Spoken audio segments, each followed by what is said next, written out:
mind. Duh! And there's a whole lot more there, and I actually read an email from somebody. I'm going to print it out and look at it, put it in my notes. They actually noticed something else from it that I didn't catch. And the only thing that I was kind of disappointed at, and maybe I just missed it, but I was like, as I'm watching this, I'm like 99% sure that they're going to say that Jonathan Kent, who was Clark Kent's earthly father, was a Freemason. It never showed up, or I missed it. I was looking. They showed his headstone. I was looking for a square and compass on his tombstone. Didn't see it on there. But anyway, so here's an article by the National Post. Superman or Jesus? U.S. megachurches fuel box office success by sending congregations to Man of Steel. Now, when I went to see the movie, it was a Saturday. It was like an 11:30 show. And there was all in this humongous theater, there was all of like 30 people in there, okay? So that's kind of a buzzkill, you know. If you got a big crowd and you're watching a movie, you kind of get in with the crowd, all right? Now, there's only 30 people in this thing, and you're not getting into it. So I was stunned. I was listening to the news earlier this week. They were talking about the movie Man of Steel. $120 million the first weekend is what it took in. And they said it's the highest-ranked movie release ever so far, and they don't know how much more money it's going to make. So this is not just some YouTube video that a guy made that makes the Islamists mad. This is a major deal. This is a propaganda film shown to the entire world. It's like Dan Brown's Da Vinci Code. Everybody's reading it. Everybody's hearing about it. Everybody's watching History Channel stuff on Da Vinci Code, and they're buying books about the Da Vinci Code, and they're watching the movie, and they're hearing the words, "The Bible did not come down from heaven. It was written by men." That's what they're hearing. They're hearing that Jesus had a wife and got her pregnant. That's what they're hearing. And the people are going, I believe that, yeah.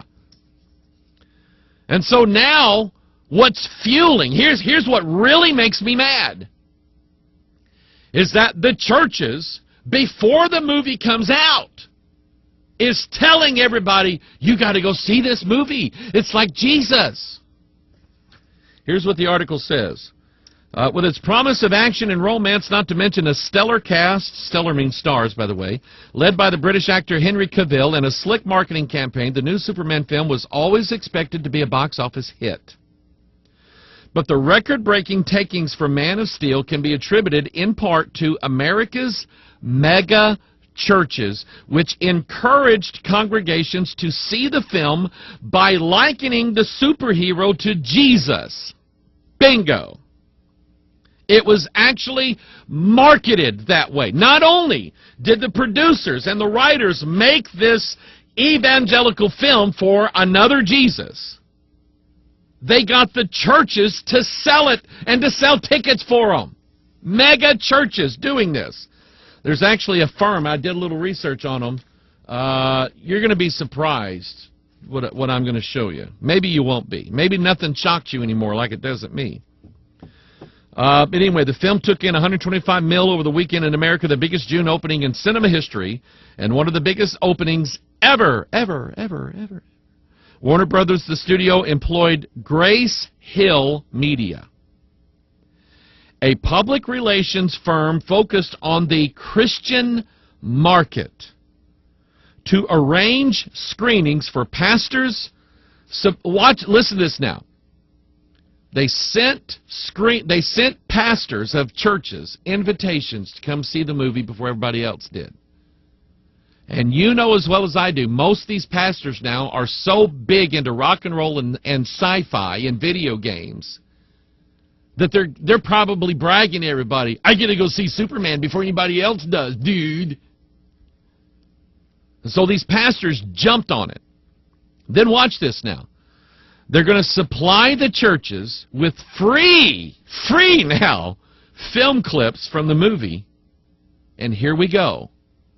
This is what ticked me off. Grace Hill Media even drafted sermons that draw on themes in the film that can be given a Christian interpretation. You see, I've been telling you that, and I know how it works. Pastors, you know, they're too busy playing golf and chatting with chicks online to study the Bible.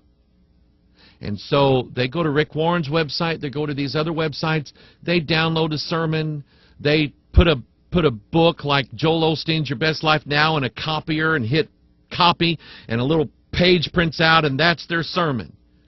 So they can just goof off all they want to all week long, and then stand up there Sunday like they've been with God all week and give this pre-printed, prefabricated, pregurgitated sermon. And everybody's going, oh, our pastor, he's so good at what he does. Oh, I just love his sermons. He didn't write them. He didn't write the sermon. He paid for it. He's got writers for him. So, Grace Hill Media writes the sermons for the, what did Jesus call them? The hirelings? For the hirelings to preach. Gives them clips of the, and let me skip to the end of the article here. Gives them free clips of the movie so the pastors can show it on the Jumbotron in their church. Here is, the article says, Grace Hill Media has promoted about 300 films through more than 150,000 ministers. 150,000 ministers in this country are sellouts. Absolute sellouts. They've sold the gospel. They've traded in the gospel, the real one, in exchange to ride a movie's popularity. Here is the owner of Grace Hill Media. I don't know if you've seen a contemporary church service lately, but they're pretty big, modern places with lots of TV screens. Definitely not your grandfather's church with an organ. If you're a pastor, and listen to this justification now. If you're a pastor and you just paid $35,000 for a massive high-tech screen, you don't just want to screen out the lyrics to Our God is an Awesome God. He said, now if they want to tell a story about hope, they can use a clip from the movie.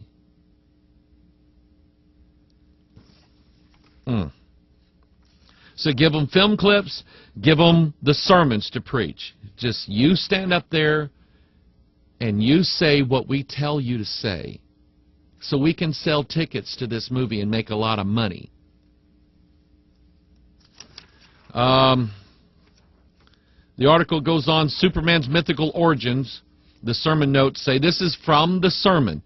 Superman's mythical origins are rooted in the timeless reality of a spiritual superhero who also lived a modest life until extraordinary times required a supernatural response. How might the story of Superman, listen to this, listen to the language, how might the story of Superman awaken our passion for the greatest hero who ever lived and died and rose again? Didn't say who it was. There can be parallels drawn between the Superman story and the Bible. A celestial father who sends a son with superpowers to earth, a reluctance of the son to assume his role as savior, and the earthly powers who fear and reject the messianic figure. Superman also operates to a moral code. He has the most extraordinary powers. He has the most extraordinary ideals to live up to. He's very God-like in a lot of ways, and it's been difficult to imagine that in a contemporary setting, said Christopher Nolan, the director, in an interview. He's very God-like. It was long the case that God-fearing heartland America regarded Hollyweird as representative of licentious excess and liberal politics. Duh! Its output often condemned from the pulpits as sinful. You got it. Now watch this now. Here we go. But the younger church leaders understand that they must embrace contemporary culture. You know what that is in other words? That they must love the world. That's what an embrace is, isn't it? Oh, we love you. We love the world. We love contemporary culture. We're going to embrace modernity. That's how they talk.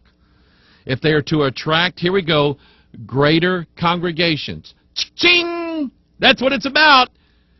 The movie producers say, this movie's going to make us $300 million easy. People are going to be climbing over each other to get a seat for it. If you, church, will attach yourself to this, you will have more people in your congregation, hence you will have more money. They are sellouts.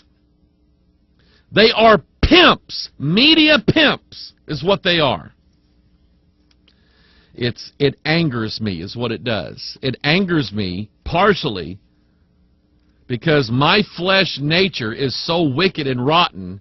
Had God allowed me to go the way of Rick Warren, I would have been doing this. I would have been doing it.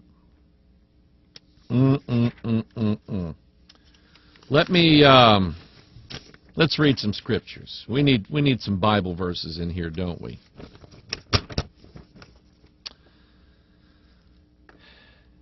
Here's what the Bible says. Now, let me go back on this idea that the preachers were getting their sermons handed to them.